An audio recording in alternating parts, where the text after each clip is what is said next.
How's it going, everyone? It's Harvey from Weather Sponge 5000, and let's take a quick look at the global tropics hazards outlook. And the reason why I'm showing you this is because if we were to take a look at the week up beginning June 12th, we see that there is a possibility of tropical cyclone development right around the Yucatan Peninsula. In terms of the probability right now, of course, it's still relatively low, which makes sense because we're still 3 weeks away from this event actually occurring. But the fact that the global tropics hazards outlook has outlined this area this far into the long-term future, especially since we're still in the beginning stages of a hurricane season, makes me believe that this could be definitely something we need to watch over the next few days, as there has to at least be some sort of indication that there's going to be potentially tropical cyclone development, which is the reason why the Climate Prediction Center has outlined this area. For the week before that, we do have the possibility over the Eastern Pacific, but it's going to be a little bit too dry right over the Gulf of Mexico as well as the Western Caribbean, but that's going to change by the time we approach the middle portion of the week, as a lot of indications, including the computer models as well as the MJO pattern, is pointing towards a more active environment developing right around the middle of June timeframe, which I'm going to show you guys right now.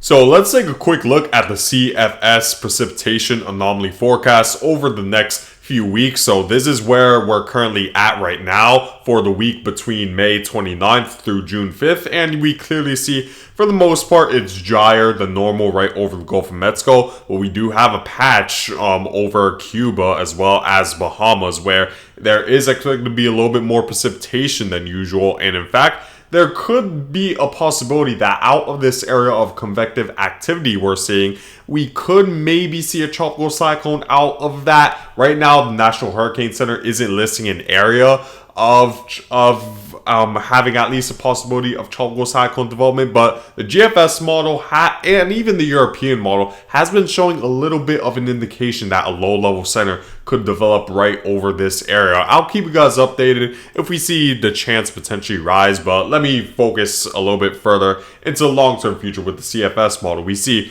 for the week between June 5th and June 12th, it's also expected to be drier than normal, but we of course have that enhanced risk of tropical cyclone development in the Eastern Pacific. But it's not until we approach the mid-June timeframe, I'll say pretty much after June 15th, we're going to see much more of a convective environment. And the main reason why is due to the fact that we're going to see a stronger amount of ridging build over the Gulf of Mexico as well as the Northern Atlantic, as a big reason why it's expected to be rather dry over the Caribbean as well as the Gulf of Mexico, at least for the near future, is due to the fact that there's a strong amount of wind shear right over this area. We're seeing upper level lows move southward, which is creating a much stronger westerly flow that's pushing a lot of the moisture well to the east. And of course, it's just way too much wind shear for that area of convective activity to organize, but that's not expected to be the case for very long, because let me show you guys a 500 millibar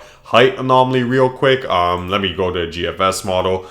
So taking a look at where we're at right now, we see that there's a decent amount of ridging, but we see that there's also expected to be a strong amount of troughing right over the Western Atlantic, which is gonna force a lot of the moist air mass to move northeastward away from land, as well as dealing with a higher amount of wind shear. And it's not until we approach maybe the 300-hour mark where we're going to see the ridging greatly increase, and that'll block a lot of the stronger wind shear and the westerly flow from being able to deter the moisture into a very disorganized and spread out space, as this ridge should help compress a lot of that moisture over one small area, which will enhance the possibility of tropical cyclone development as a result. So of course, it's still very much in the long-term future. Things could change. However, I am leaning towards the idea that there will at least be a higher amount of moisture right over the Western Caribbean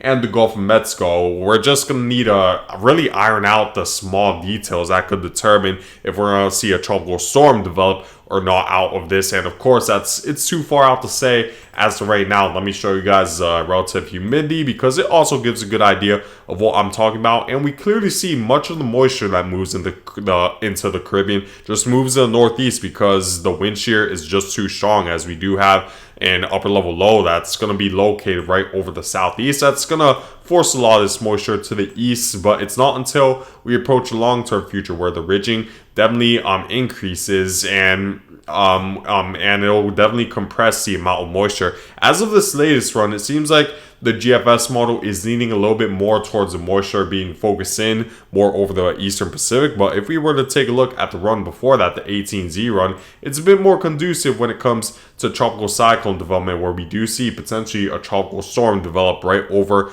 the Yucatan Peninsula, thanks to the compressing that this ridge is doing with the convective activity, and that's certainly enhancing the risk of a tropical storm. So we're going to need to keep an eye on these details. Of course, the track of this moisture will be key, because there's that possibility it could move into the Eastern Pacific, and which would prevent the Atlantic from being able to see a tropical storm. But there's also that possibility the moisture could move a little bit further westward, and that's where you could experience a tropical storm. Really all depends on where this ridge builds and how strong it is. And I'll keep you guys updated once we get into once we get closer and closer into the middle of June timeframe, once we get a little bit more certainty. But now let me show you guys the wind shear, because that's another key thing. And of course, this early in the year, the wind shear is going to be quite strong. We clearly see that over the next few days. And this is actually the low pressure system that I said could have the potential of maybe developing into a tropical cyclone. National Hurricane Center hasn't listed an area just yet, but it's definitely something to keep an eye on. And we do see there is a small area along the southern side where the wind shear is relatively weak, thanks to the existence of an upper level high just to the southwest of this low pressure system. So it could have a decent outflow despite the stronger wind shear just to the north of it. And it's still a relatively weak storm. It does strengthen to the 990 millibar range, but at this point we need to question if it'll even be considered a tropical entity, because it'll be well far to the north, and of course ocean temperatures won't be as warm for maybe this to be considered a tropical entity. And it would need a decent amount of help from baroclinic instability to strengthen this storm to reach this point, especially since it's expected to deal with stronger wind shear and potentially a lot of dry air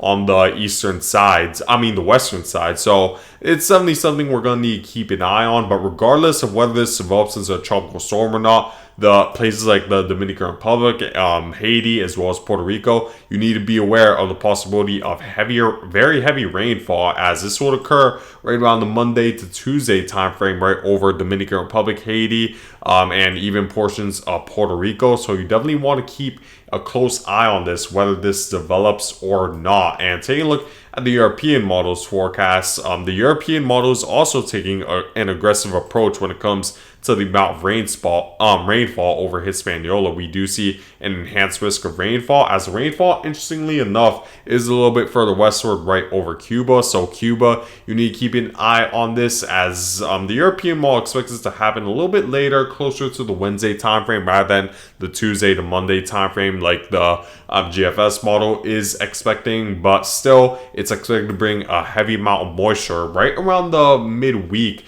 as I'll go into detail a little bit more when it comes to timing, as well as who exactly will experience the heaviest rainfall out of this once we get a little bit closer to a higher certainty forecast. So definitely stay tuned for more updates. But in terms of the risk that this develops into a tropical storm, I'll still say it's rather low, mainly due to the fact that, of course, the wind shear is going to be quite strong. And there's just this area of moisture is a little bit too large for tropical entity to have a good chance of developing into a tropical cyclone. It needs to be a little bit more compressed. We need that energy compressed over a smaller area for the wind speed and rotation to be strong enough to be categorized as a tropical storm. And with this, it's just a little bit too large, this area of convective activity. I'm gonna need to see a little bit more of a closed circulation as well as a much more smaller circulation for me to believe that this could develop into a tropical storm. But regardless, like I said, just be aware of heavy rainfall right over the Caribbean.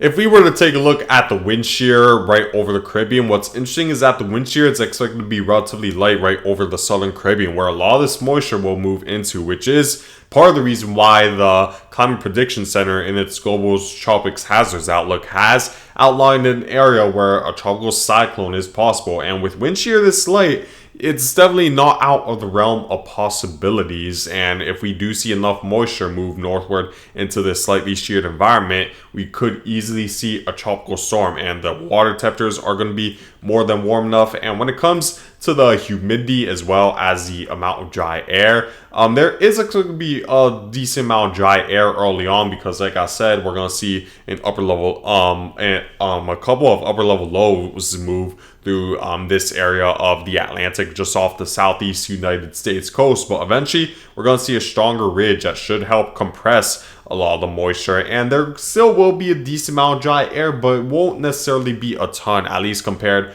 to what we were seeing earlier with the upper level lows bringing a lot of dry air into the Gulf of Mexico and the Caribbean. So the chance will certainly rise for a tropical cyclone developing right around the mid-June timeframe, and I'll keep you guys updated as we see a little bit more changes with the forecast. And as you can see, the water temperatures are more than warm enough right over the Caribbean, and now it's starting to really warm up in the Gulf of Mexico as well. And unfortunately, the water temperatures right over the Caribbean as well as the Gulf of Mexico are just so much above average right now, and that's definitely concerning, not only for this month but for the rest of the hurricane season. So make sure to stay prepared in case of a tropical cyclone emergency in your area, because it's sure likely going to be in a fairly active hurricane season that you're definitely going to need to stay tuned with over the next pretty much several months, as it could happen, like I've been saying, as early as the June timeframe. So make sure to keep that in mind throughout pretty much anywhere along the coast of the Atlantic. But that's it for now, guys, and I thank you guys for watching, and make sure to subscribe if you want to see more weather related content, and I hope you guys all have a great day.